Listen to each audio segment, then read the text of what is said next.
Hey there, Steve Morrison from Remax Results in Hendersonville, North Carolina. I hope you're doing well today, no matter where you're watching from. Just wanted to come to you with a few things to look for or things that you have to sign as you buy a home in North Carolina. I want to go over just today what's called a residential property disclosure and then a mineral, oil, gas disclosure. The mineral oil and gas disclosure is very simple. It is not mineral oil as what you would buy to clean or whatever.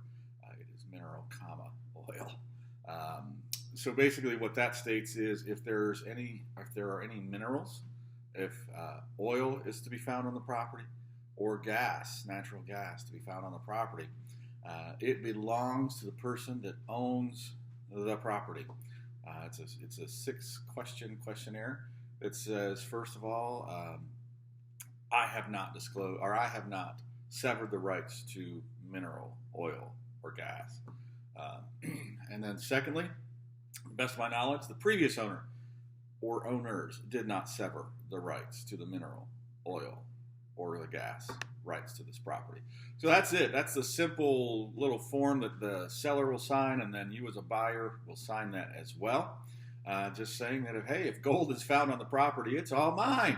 So easy enough. The second and more intense disclosure form is called the residential property disclosure.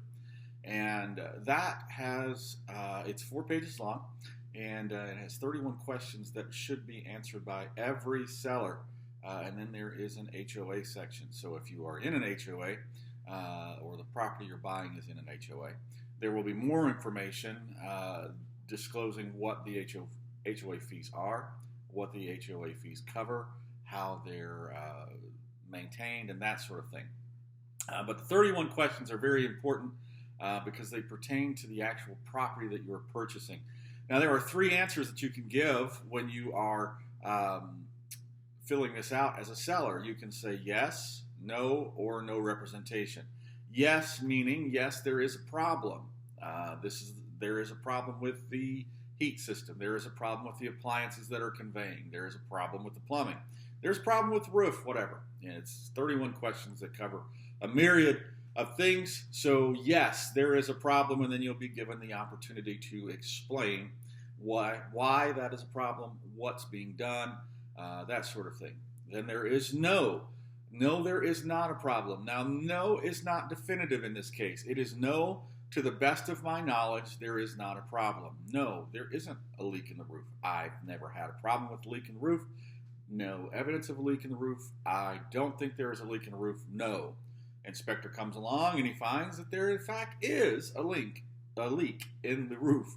And he says, hey, you got a problem. It's not come all the way through. It's not hit your ceilings yet, but there is a missing shingle or there's something going on here where there is a leak.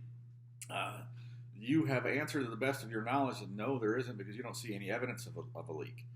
So no is to the best of your knowledge. Now, if you know that there is something wrong and you answer yes, you just explain, yeah, we had a tornado come through and it tore a bunch of shingles off. So I'm assuming there's some damage to the roof.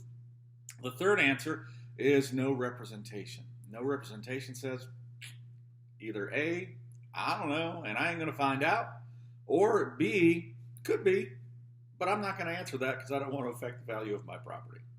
The catch is, if you know there's a problem and you check no representation, then you could be held liable for that. So be honest about your property. We see a lot of times people that haven't lived in the property when it's an estate, when it's somebody that is taking care of it for their aged parents or loved ones, and they have not actually lived in the property for years. They'll check no representation because they really don't know. And they can't give you a great answer. I always like when somebody's lived in the property for more than a day and a half to see some of the answers checked, either yes or no. It doesn't take long when you buy a home to find out what's wrong and how you need to address those things and how to fix those things. So those are the 2 main disclosures that you'll see in North Carolina. And hopefully, as you move from different states, you'll be familiar with this and you'll understand this. And your agent should present that to you as a buyer when you say, "Hey, I think I want to make an offer on this house." Okay, let's look at the disclosures. A lot of agents will bring that with them when they are going to show a house. It is 4 pages long, so it's not like it's something that you can just take a quick glance at and go, "Okay, no problem, no problem, no problem." You want to make sure that you're paying attention to what's there. The questions on the disclosure range from the age of the house all the way to are there underground oil tanks? And that's a big thing in North Carolina, underground oil tanks, I'm sure throughout the country, because a lot of people don't like that, and it can be bad. But be wise and be careful. Look around the house. If it's a house from the 1950s or earlier, or even the 60s or earlier, do your due diligence and check and make sure there aren't any underground oil tanks. A lot of sellers don't know that there are underground oil tanks, and so they will check no. Recently had a house. The owners lived in it for 37 years and had never used the underground oil tank, and were completely unaware that there was an underground oil tank. And it was only found when the buyer was looking at the windows and they stepped back and they kicked the little pipe that sticks up from the underground oil tank. And it was in a very inconspicuous place, so they did not know. Had another situation where I had the buyer and we were looking around the house, and the lady was in a care facility, and her niece was selling the house for her, and so she had a lot of knowledge of the home but didn't know the heating systems and that sort of thing. So the owner had checked no representation on all of those things, or she may have even checked no, there was not an underground oil tank. Had lived in the house for most of her life and never used the oil to heat the home. And so we were walking around the house. There was a lot of overgrowth where the lawn hadn't been taken care of, and my buyer tripped over the pipe sticking up from the ground that you could not see just looking at. Nobody intentionally misled or tried to hide it. They didn't know. So be wise in your inspections. Check those things out. Look at your disclosures. Your agent should go over the disclosure with you completely. It might be a little bit time consuming, but it's better to spend time than waste money. All right, guys, thanks for watching. Again, Steve Morrison, RE/MAX Results, Hendersonville, North Carolina. My website and email is at the end of the video. Feel free to reach out and let me know if you're interested in coming to the area.